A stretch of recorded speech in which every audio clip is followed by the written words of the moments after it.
The Sampson family had two child brides. One was me. The other was Vanessa. Robert on his 25th birthday. Vanessa died in a car accident, and I became the Sampson family's daughter-in-law. After marriage, my husband and I always treated each other with respect and shared a loving relationship.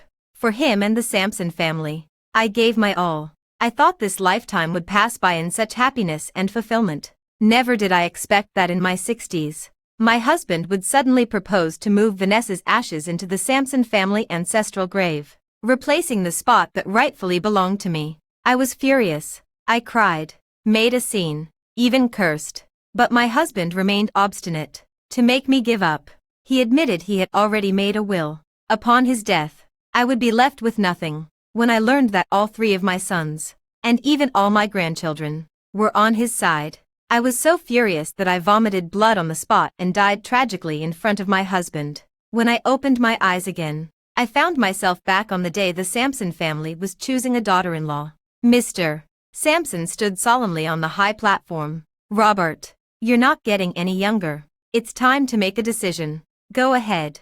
Who do you choose to be your wife? Mrs. Sampson smiled kindly. I bet my son will choose Wendy. He's been clinging to her since they were kids. Whether in looks or intelligence, I far surpass Vanessa. The Sampson family all knew that I was actually the predetermined choice for their daughter-in-law. But in this life, Robert looked at me coldly. In his eyes, there was deep disgust and hatred. I suddenly realized, he had also been reborn. Since you're so obsessed with Vanessa, then I'll make it happen for you both. Hello, everyone. Welcome to my channel. Subscribe us to read wonderful novels every day. Now the story begins. I stood up proactively and said, Mr.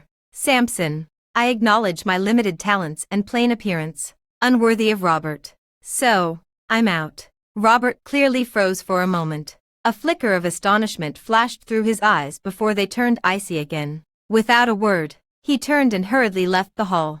I know exactly what he's going to do at this time. Vanessa didn't have a car accident. There was still time for everything. I stood still, a bitter smile curling at the corner of my mouth. Decades of marital bonds from my past life turned out to be just a fleeting illusion. Wendy, what did you just say? Mr. Sampson's voice came from the high platform. I looked up and met his gaze. The elder who once treated me as his own now wore an expression full of confusion. I took a deep breath, my voice eerily calm even to my own ears. Mr. Sampson, since Robert has found his heart's desire, I withdraw from the marriage selection. Mr. Sampson and Mrs. Sampson exchanged bewildered glances, but recalling their son's resolute departure moments earlier, they found themselves at a loss for comforting words. I quietly returned to my room to pack my belongings, preparing to leave. The next day, upon opening social media, the screen was flooded with Robert and Vanessa's official relationship announcement. In the photo, Vanessa snuggles in Robert's arms, her smile as bright as early spring sunshine. Robert holds her waist tightly, his eyes filled with tender affection. I swipe away these notifications with an expressionless face. At noon, a commotion rises from downstairs. I stood by the window, watching Robert intimately holding Vanessa's arm as they swaggered through the front gate of the Sampson residence. Soon after, the sound of a heated argument came from the direction of the study. Robert shouted sharply, Dad, I've already told you. I've chosen Vanessa. Now why is Wendy still the chief designer? Mr. Sampson patiently explained. Robert, the jewelry division has always been Wendy's responsibility. A sudden change would affect the company's stock. I don't care. Robert interrupted. I've made up my mind. Vanessa is the Sampson family's daughter-in-law. Would you rather trust an outsider than your own son's choice? The jewelry business has been the primary focus of the Sampson family's conglomerate in recent years. In my previous life, through my efforts, the Sampson family's conglomerate soared to new heights, becoming the leading enterprise in City's jewelry industry. It also firmly secured my position as the chief designer of the Sampson family's group. Robert was well aware of this. A few minutes later, I was led to the study by the butler. Mr.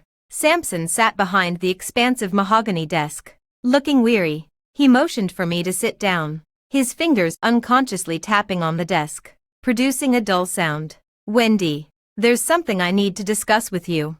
Mr. Sampson, There's no need to say more. I interrupted him, my voice so calm it felt unfamiliar even to myself. I understand.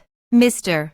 Sampson looked up, a flicker of surprise in his eyes, which then transformed into deep guilt. Over the years, he has held me in high regard, nurturing me as if I were his own daughter. But given today's situation, Mr. Sampson is powerless to change it. He has reached retirement age, and someone must take over the family business. Mr. Sampson let out a long sigh. You've always been in charge of the jewelry business. It would indeed be inappropriate to suddenly replace you. But you know, Robert, he's even more stubborn than I am. I nodded. Mr. Sampson, I understand. I took out a prepared document folder and a jade bracelet from my pocket, placing them gently on the table. The folder contains all the current jewelry design materials and handover documents. The password Robert knows it all. Mr. Sampson stared at the jade bracelet, his fingers trembling slightly. This was the Sampson family's heirloom, symbolizing the identity of the Sampson family's future daughter-in-law. Said to be priceless, I have carried it with me since I was 18, and it has almost become a part of my body. In my past life, it never left me until the moment I died. Looking at my calm face, Mr. Sampson hesitated to speak. I stood up and bowed to him. Mr. Sampson, I am deeply grateful for your care over these years. Wendy appreciates it immensely. The study door suddenly swung open. Robert walked in briskly, Vanessa following closely behind. Dad, is everything settled? He didn't even glance at me, walking straight to Mr. Sampson's side. Mr. Sampson nodded helplessly and pushed the documents and jade bracelet toward him. Wendy has already agreed to the handover. Robert hadn't even spoken when Vanessa beside him eagerly took the jade bracelet into her hands, her eyes brimming with unconcealed excitement and triumph. This scene made Mr. Sampson frown slightly. Wait a moment. I suddenly spoke up. Robert frowned. Wendy, are you trying to back out? I shook my head and pulled out a separate document from the folder. This is the core confidential information of the jewelry project, including private agreements with key clients and special terms with several critical suppliers. Robert suspiciously took the folder and quickly flipped through it, his frown deepening with each page. If these details aren't handled properly, they could cause significant losses for the Sampson family in the future. I said calmly, with Vanessa's abilities, it shouldn't be a problem. Right. Vanessa's face momentarily flickered with something unreadable, but she quickly regained her usual confident expression. She smiled and said, You're overthinking it. I know exactly what I'm doing. I'll say no more. Vanessa only graduated from a junior college and knows nothing about design or business operations. The success of the jewelry business relies entirely on my endless stream of design ideas and my dealings with clients and suppliers. It wouldn't work with even a fraction less effort. You can leave, Robert said coldly. From today onward, the Sampson Family Corporation has nothing more to do with you. I was about to turn and leave, when Vanessa suddenly spoke up. Wait. Her voice carried deliberate arrogance. I stopped in my tracks without turning around. Since Wendy has already been eliminated, she no longer counts as a member of the Sampson family. Right. According to the rules, she shouldn't stay with the Sampson family and should leave with nothing. Robert, what do you think? The air in the study instantly froze. I slowly turned around, my gaze passing over Vanessa's smug face, landing directly on Robert. Is this what you mean? He stood there, his expression constantly shifting. His eyelashes trembled slightly, and his gaze began to wander. In the end, he avoided my line of sight. Those few seconds of silence spoke louder than any words. Mr. Sampson suddenly slammed the table and stood up. Nonsense. Wendy has been with the Sampson family for 20 years. Even if she's not a daughter-in-law, she's practically half a Sampson. Dad. Robert finally spoke up. Vanessa is right. Since the decision has been made, we should cut ties cleanly. I looked at him and suddenly laughed. The serene smile made Robert visibly start. Mr. Sampson, since this is Robert's decision, I respect it. I scanned everyone in the study, my gaze finally settling on Robert. He instinctively turned his face away, fingers nervously twisting his sleeve. Mr. Sampson, since we've come this far, it's time to settle some accounts. My voice was soft, yet it instantly silenced the entire study. I took over the family's jewelry business at 18. And it's been exactly 5 years now.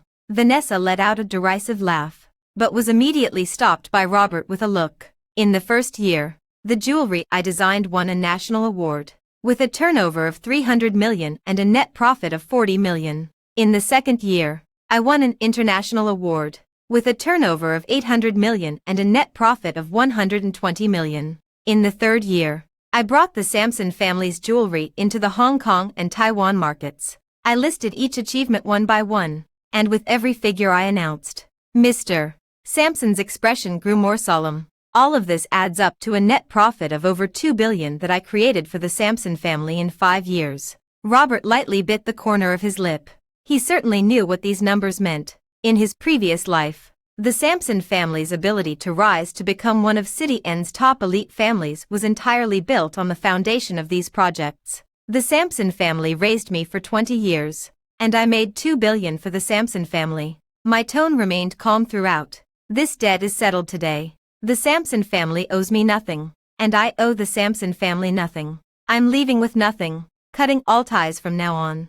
Vanessa suddenly sneered. Sounds noble, but is this really how you leave with nothing? She stepped forward and rudely tugged at my dress. This haute couture dress must be worth over 100,000. Right. She pulled up my sleeve, revealing the Richard Mille watch. TSK. This lady's watch starts at $1 million at the very least. I pulled out the car keys from my bag again. And this limited edition supercar is worth over 10 million. Every single one of these things, which isn't paid for by the Samson family's money. I let her drag and humiliate me. My gaze fixed firmly on Robert. His nails had already dug into his palms. Yet he remained silent. Robert, I asked softly, does all these years of our relationship truly mean nothing?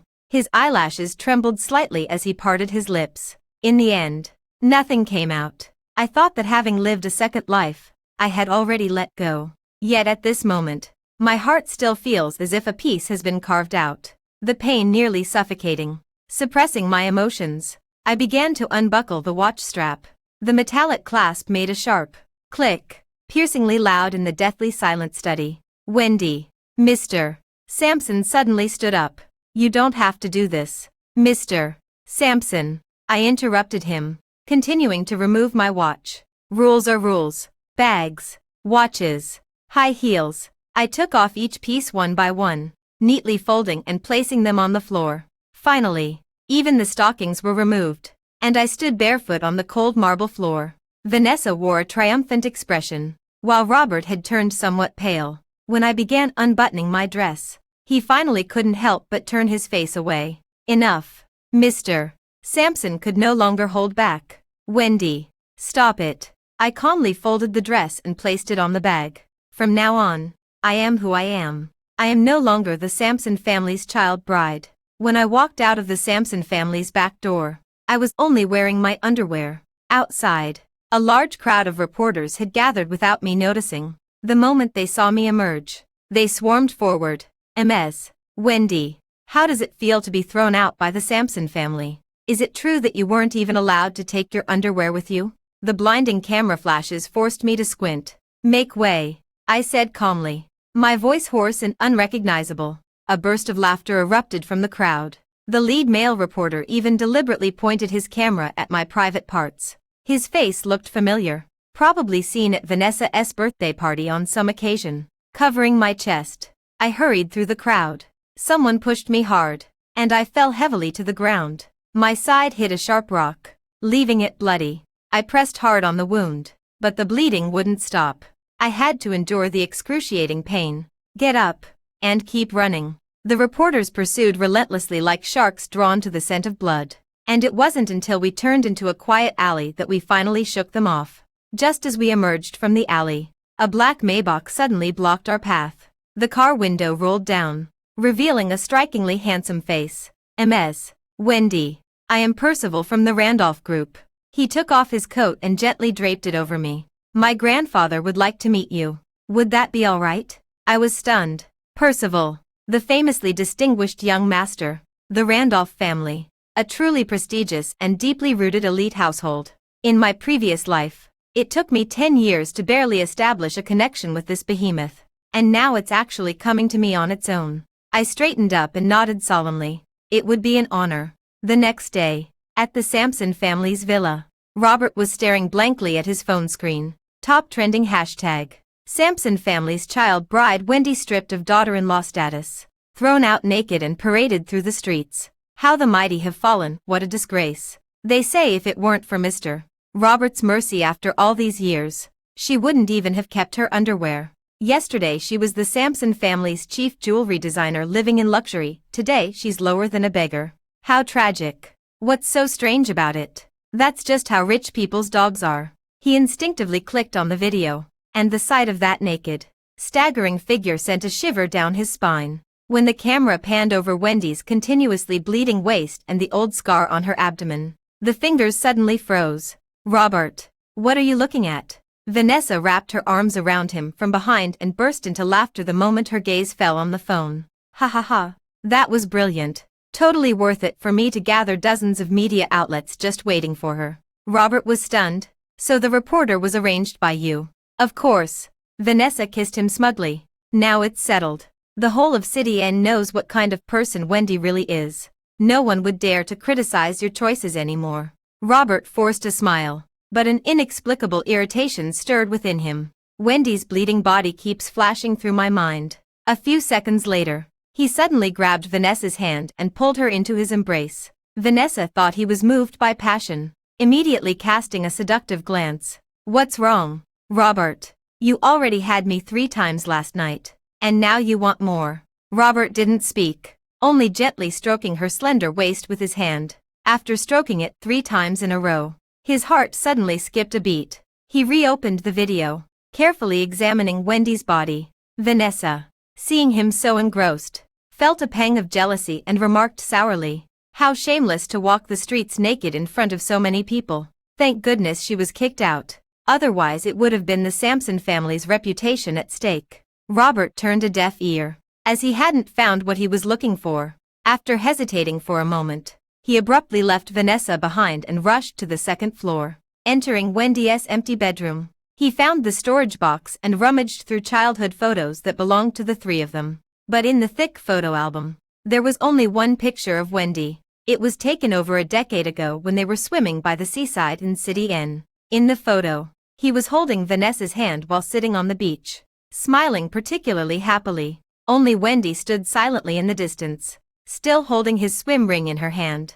Like a humble maid, she stood out awkwardly in the entire picture, but it was clear to see that her shoulders and waist were wrapped in bandages. Robert stiffened all over as memories suddenly flooded back like a tidal wave. That summer, he had sneaked off to play in the back mountain and accidentally tumbled down the slope, his abdomen slamming hard against a sharp rock. As his consciousness gradually faded, a girl carried him on her back. The mountain path was extremely bumpy. Because the pain in his abdomen was unbearable, he instinctively opened his mouth and bit down hard on the girl's shoulder. The girl's flesh was torn open, blood streaming down. Yet she didn't utter a sound, instead gently comforting. Don't be afraid. The hospital is just ahead. When she woke up, the person before her eyes was Vanessa. The nurse said his kidney had been punctured by a sharp rock, causing severe bleeding. Fortunately, a girl risked her life to get him to the hospital and even donated a kidney to him, barely saving his life.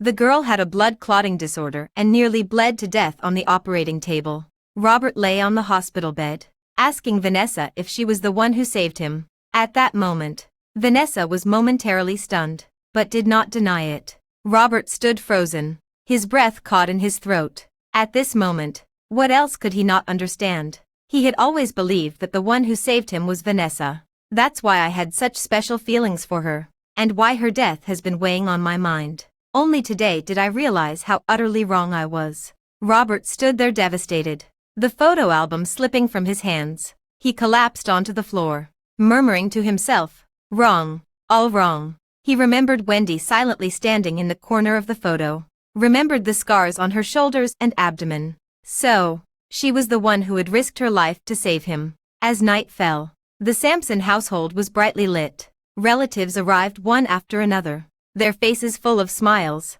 their mouths full of flattery for Vanessa. Vanessa was radiant with success. carrying herself like the lady of the house as she accepted everyone's congratulations. Holding her hand, Robert wore a slightly stiff smile on his face. After everyone had taken their seats, one chair remained empty. That was Wendy's seat, unchanged for many years. Vanessa glanced at it, and her expression instantly darkened. She released Robert and quickly walked over to the chair. With a forceful push, the chair clattered to the ground. Turning her head, she sharply reprimanded the old butler. "What's going on? How could you leave a stranger's chair in such an occasion? Have you lost your mind?" The old butler lowered his head and repeatedly apologized. "I'm sorry, Miss Song. It was my oversight. I'll remove it right away." The dining room fell silent, with relatives exchanging uneasy glances. Some lowered their heads to sip tea. Others pretended to adjust their napkins. No one dared to interrupt. Mr. Sampson frowned deeply. Mrs. Sampson seemed on the verge of speaking but ultimately remained silent. Just as the old butler was about to remove the chair, Robert suddenly stood up. "It's just an extra chair. What's the big deal? Keep it." His voice was soft, yet carried an undeniable firmness. Vanessa turned her head sharply, looking at him in disbelief. "Robert, what do you mean?" Robert didn't look at her, just said indifferently to the old butler. "Said it right. Don't let people think our Sampson family lacks even this much grace." The old butler paused for a moment, then respectfully picked up the chair and placed it back in its original position. Vanessa's face turned pale then flushed with anger. Her fists clenched tightly. But in the end, she suppressed her rage and forced out a hypocritical smile. "Robert is right. I was indeed being too sensitive." After speaking, she sat back down, but her gaze was terrifyingly sinister. The relatives exchanged glances, the atmosphere quite awkward. Mr. Sampson cleared his throat and raised his glass. "This is a family gathering. No need to be too formal. Come, let's have a toast first." Everyone quickly chimed in, the clinking of glasses momentarily masking the tension in the air. After the banquet began, Vanessa first picked up a piece of fish and placed it in Robert's bowl, saying softly, "Robert, I remember you love fish the most. Try it." Robert stared at the fish in his bowl and suddenly remembered how Wendy would always carefully remove all the fish bones before placing it in front of him. But the Vanessa before him didn't even know about his habit of disliking fish bones. The dining table was full of people, seemingly lively, yet without Wendy there, Robert felt an unprecedented loneliness. He wolfed down a few bites of food, then stood up and said, "Take your time, everyone. I'm heading upstairs first." Vanessa looked concerned. "Robert, what's wrong?" Robert replied casually, "I'm not feeling well." Without another word to her, he left. As he passed by Wendy's room upstairs, an inexplicable attraction seemed to pull him in, compelling him to step inside. Turning on the light, he was stunned to find the room completely empty. Everything that had belonged to Wendy was gone. It was as if she had never lived there at all. Robert trembled all over and exploded with rage in an instant. He quickly ran back to the first floor and confronted everyone, demanding, "Who messed with Wendy's room?" The guests' laughter and chatter came to an abrupt halt. Robert's fingers clenched tightly around the stair railing, his knuckles turning white from the force. The old butler glanced at Vanessa's expression before cautiously admitting, "Young master, it was Miss Song who gave the order at noon." Vanessa put down her chopsticks, still wearing that careless smile. "Robert, why are you getting so worked up over such a trivial matter? Wendy said she wanted to leave with nothing, since she wouldn't need these worthless things. I had them all packed up and sent to the scrapyard." "Scrapyard." Robert's voice suddenly rose sharply, his eyes turning bloodshot. Vanessa finally sensed something was off about the atmosphere but still shrugged nonchalantly. "They're just some old clothes and books anyway. She didn't want them anymore. Why keep them around taking up space?" Robert's chest heaved violently as darkness clouded his vision. Among those junk items were Wendy's treasured photo albums, the birthday gifts she'd handmade for him, the seashells and leaves they'd collected together during childhood. 20 whole years of memories, all casually tossed into the trash by Vanessa with such dismissive ease. "What gives you the right?" he nearly roared. That was her room, her belongings. Who said you could just dispose of them without permission? The restaurant fell silent, everyone stunned by Robert's sudden outburst. Vanessa's smile froze on her face. "Robert, Today is the day I become the daughter-in-law of the Sampson family. It's hardly appropriate for you to make such a scene over an outsider, is it? An outsider? Robert let out a cold laugh. Wendy has lived with the Sampson family for 20 years. Who dares call her an outsider? These words landed like a slap across Vanessa's face, stripping the smug satisfaction from her completely. Her anger flared, and she said coldly, "Robert, have you forgotten? Who chose me over her? Who was it that personally said to make her leave with nothing? What are you trying to stir up now?" Mr. Sampson, Mrs. Sampson hurriedly stood up to mediate. But Robert was already beyond listening. Vanessa's words pierced his heart like a knife. Yeah, it was he who personally drove Wendy away. It was he who tacitly allowed those humiliations. Because of him, Wendy ended up walking out of the Sampson house wearing only her underwear, surrounded by dozens of reporters, becoming the laughingstock of the internet. Where are those things now? He asked the old butler in a trembling voice. The old butler stammered in reply. It should still be at the scrapyard in the south of the city. It was only sent there this afternoon. Robert didn't say another word, turning around and rushing out the door. Vanessa grabbed his wrist with such force it hurt him. "Robert, are you out of your mind? For Wendy's pile of junk, you're going to abandon me? Abandon all our guests?" Robert violently shook off her hand, his eyes burning with unprecedented fury. "Let go of me. That's not junk. That's. His voice suddenly choked, unable to continue. Vanessa's expression turned vicious. "Robert, if you walk out that door today, don't blame me. What do you want?" Robert coldly interrupted him. "To treat me like you did Wendy. Make me leave with nothing too." Vanessa was choked up, her face turning pale and then flushed, instantly breaking out in a cold sweat. She was just a child bride. How could she possibly have the right to make the eldest son of the Sampson family leave with nothing? She quickly forced out a gentle smile. "I'm sorry, Robert. I was wrong. I shouldn't have taken matters into my own hands with Wendy's belongings. And I definitely shouldn't have yelled at you. It's pouring rain outside right now. Let's wait until it clears up tomorrow, and I'll go with you to retrieve them." "Okay." Robert seized the opportunity to break free from her grasp and dashed into the rain without looking back. The rain quickly soaked his clothes and hair, but he paid no attention to it. His heart pounded wildly in his chest, while a voice in his mind kept sighing relentlessly. Too late. Everything was too late. He reached for his phone to call Wendy, but his hand froze mid-air, because he suddenly remembered that yesterday, when Wendy left Sampson's house, she had also left her phone behind. His mind flashed back to Wendy's calm gaze as she left, and the resolute way she had removed each piece of clothing. "Wendy."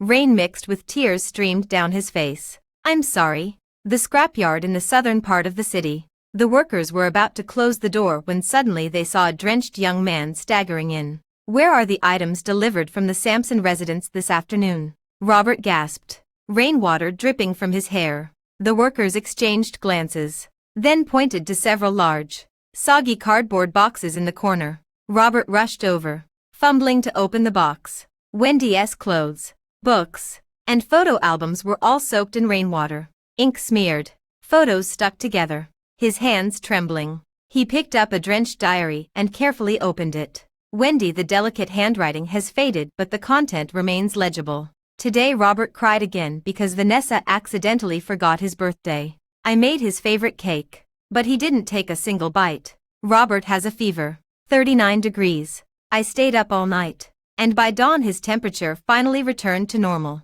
Vanessa didn't come until noon, though she only brought a bouquet of flowers." Robert smiled so happily. Every page is a record about him, every line soaked with Wendy's silent love. Robert's vision blurred as he clutched the diary tightly, as if trying to reclaim something lost. A worker cautiously reminded him, "Young man, we're about to close soon." Robert seemed not to hear, continuing to rummage through the box. Suddenly, his fingers touched something hard. It was a handcrafted music box, though soaked by the rain. Its exquisite craftsmanship was still evident. He remembered this music box. That year when he was 16, he had merely mentioned in passing that he wanted a music box that could make it snow. The kind you couldn't find in stores. At the birthday party a month later, Wendy gave this to him, a tiny dancer spinning amidst falling snow. At the time, he merely glanced at it, completely oblivious to the numerous cuts covering her hands. He casually remarked, "Oh, just put it there." Then he turned away eagerly to unwrap Vanessa's gift. Robert clutched the music box tightly, suddenly letting out a heart-wrenching cry. The rain washed over his face, but it couldn't cleanse the bone-deep remorse. He picked up the phone and called Mr. Sampson, his voice choked with tears. "Dad, help me get Wendy back. Please. I beg you." The day after Randolph's meeting, I followed them to City J. In front of the towering skyscrapers, Randolph smiled warmly. "Wendy, from today onwards, you are the chief designer of Randolph Jewelry. To facilitate your work and prevent any dissent, I'll have Percival serve as your assistant. Feel free to ask him for anything you need. I believe in your talent, so go ahead and give it your all. As for the Sampson family, don't worry, I'll handle everything." I glanced back at Percival and nodded silently. Time flies like a shuttle, and 3 years have passed in the blink of an eye. Randolph's Jewelry Overseas listing celebration banquet was illuminated by dazzling crystal chandeliers, making the entire hall as bright as day. I stood by the floor-to-ceiling window, overlooking the magnificent New York nightscape, gently swirling the champagne glass in my hand. "Wendy, what are you thinking about?" Percival's voice came from behind, as gentle as the wind. "Nothing. It just feels a bit unreal." I turned around and clinked glasses with him. Who would have thought that in just 3 short years, Randolph Jewelry could come this far? He chuckled lightly, his eyes sparkling with admiration. "That's because you're here, Ms. Wendy the designer." I shook my head. "It's mainly due to the heritage of the Randolph family and your boldness. I'm just adding the finishing touch. You're always so modest." He suddenly took a step closer, looking up to meet my eyes directly. "But I don't want to hear these polite words today." My heartbeat skipped slightly. His gaze was too intense for me to avoid. "Wendy." He softly called my name, his tone resolute. "Overseas listing is just the beginning. The road ahead. I want to walk it with you, not as business partners, but as..." "Percival," I interrupted him, my voice tinged with bitterness. "You know my past." "I do." He nodded without hesitation. "So what? You deserve to be treated sincerely, and I am willing to be that person. Others may not cherish you, but I absolutely will." The clamor of the banquet hall seemed to fade away at this moment, leaving only the sound of his breath lingering in my ears. I remained silent for a long time before finally sighing. "I'm not sure if I can still believe in love." "Then try believing in me," he said, reaching out to gently hold my hand. "Just this once." His palm was warm and soft, like a beam of light that dispelled the last shadows in my heart. I gazed at him and finally nodded. "Okay." His eyes instantly brightened, as radiant as spring sunlight. The next second, he leaned down and planted a gentle kiss by my lips. A wave of good-natured laughter rose around us. The tips of my ears grew slightly warm, yet I didn't pull away. After returning to City J, my relationship with Percival gradually became public. Old Man Randolph was pleased with this development and began intentionally or unintentionally entrusting more family affairs to me. Under my planning, Randolph Jewelry's territory continued to expand, and Percival always stood by my side, moving forward with me. On the day of the Dragon Boat Festival, Randolph Corporation announced our engagement, instantly topping the trending list. Sampson family's discarded daughter-in-law marrying Randolph family's eldest son. What discarded daughter-in-law? She's now the Randolph Jewelry's chief designer. So inspiring. Back when she was kicked out with nothing, she only had a set of underwear on, practically naked. I wonder if the Sampson family would regret it so much they'd turn green with envy after seeing this. Of course they'd regret it. The current Sampson family is no longer the Sampson family of the old days. Serves them right. Who told them to hand over their chief designer to someone else? On the day of the grand wedding, as I was heading to the venue, a man suddenly blocked my car. The bodyguard was about to shoo him away, but I stopped him. Calmly, I said, "Mr. Robert, may I ask what brings you here?" This man was none other than Robert. It had been years since we last met, and he had grown much thinner and more haggard. He remained silent for a few seconds, his voice choked with emotion. I want to have a proper talk with you. Is that okay?" "There's no need," I said calmly. "I've long since let go of the past." "But I haven't." He suddenly raised his voice. "Wendy, I know I was wrong. I really know I was wrong. For these past 3 years, I've been searching for you, but the Randolph family blocked all information. It wasn't until yesterday that I found out you were in City J. And also, Vanessa was nothing like I imagined. She deceived me and tricked the Sampson family. The Sampson family's jewelry business was completely ruined by her. The company is in chaos now. And Dad was so angry he ended up hospitalized. I closed my eyes, feeling a ripple of emotion in my heart. But it quickly settled into calm. None of this has anything to do with me. Please, I beg you. He cried out. Give me a chance to apologize. Just once is enough. Robert, I interrupted him. Actually, in our previous life, we were already even. Robert's pupils suddenly contracted. So you also. I rolled up the window, completely isolating us into 2 separate worlds. Drive. As the car started, Robert tried to chase after it but couldn't catch up no matter how hard he tried. At the wedding venue, Percival noticed my unusual expression and gently wrapped his arm around my waist. What's wrong? I held his hand and smiled slightly. It's nothing. I just ran into someone insignificant. He seemed to sense something but didn't ask further, only saying softly, do you need me to send someone to handle it? I shook my head. No need.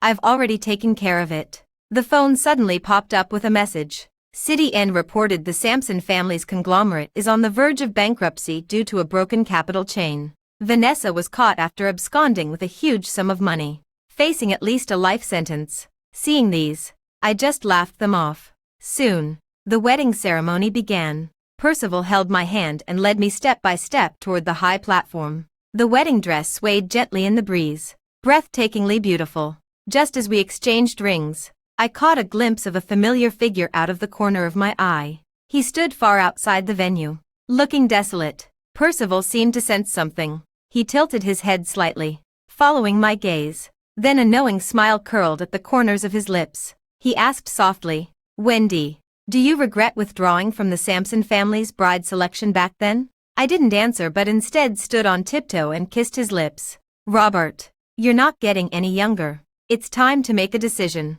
The audience erupted into warm applause, accompanied by countless blessings. When I looked up again, that familiar figure had already turned and walked away. The silhouette was slender and lonely, gradually disappearing into the crowd. The wedding continued, filled with extraordinary liveliness. But a complex emotion stirred in my heart. Robert's appearance was like a silent farewell, or perhaps one last glance back at a past life. Yet I have never regretted my choice. Percival gripped my hand tightly, his fingers warm and strong. I looked at him. His eyes were clear and resolute. I took a deep breath, cast aside all distracting thoughts, and gave him a relieved smile. The road ahead is still long. Let's walk it together. Okay. Percival had tears glistening in the corners of his eyes. He nodded slightly. Good.